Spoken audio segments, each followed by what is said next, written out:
So Percy and I live in the same neighborhood right now. So we both live in the Philadelphia area, and we live in a town called Collegeville, which is about 20 minutes outside of Philly. When I started doing my, journey and introduction into real estate, one of the first places I went to get acclimated from my Google search on learning about it was Bigger Pockets, which is, if you're not familiar, it's it's like a social media site for real estate, people who are interested in real estate.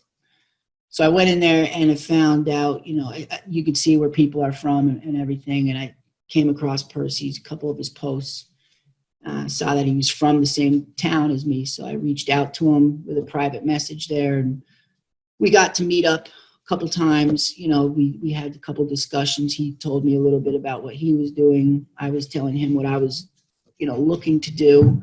And, we had about 2 or 3 meetings. By the third meeting, I had actual deal that I came across, because at this time I was calling owners directly.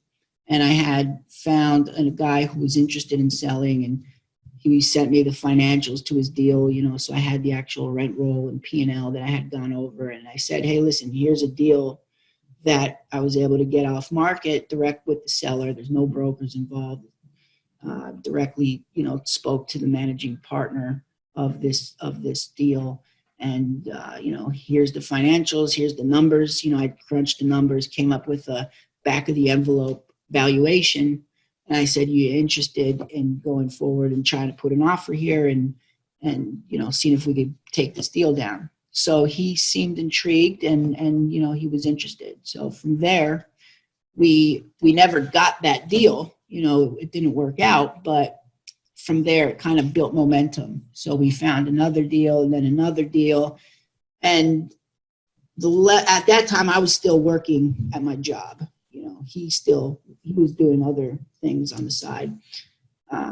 But we had both had a passion for the business we were starting to get into. And at the time it was more about investing in a deal as an investor, and just owning a property and getting a return as an investor. But I saw the bigger picture, as I continued looking at these other firms out here. What I was trying to do was model the real successful companies out there. First deal was 124 units in Alvin, Texas, town just south of Houston in the Houston metro. 1979 vintage.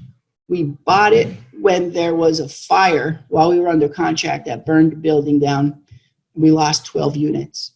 And what happened was we got a credit to the purchase price in the amount of our estimated repair cost to build those buildings back.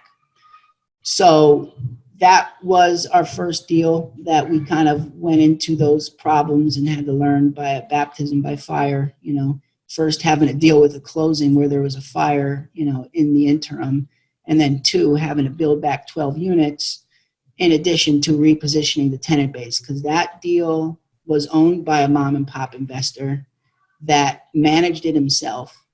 And they had great occupancy when we bought it, but there was a lot of bad debt. We were getting very poor economic occupancy right out of the gate.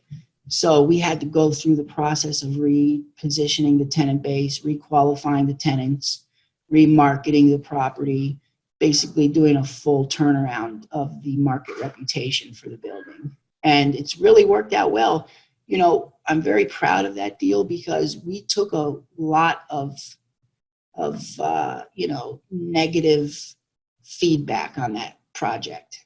And a lot of people said it was, it wasn't a good deal and it was too far outside of Houston.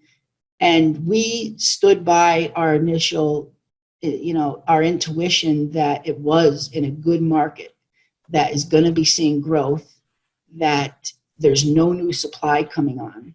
And we felt that it was we really felt it was going to be a strong project because of those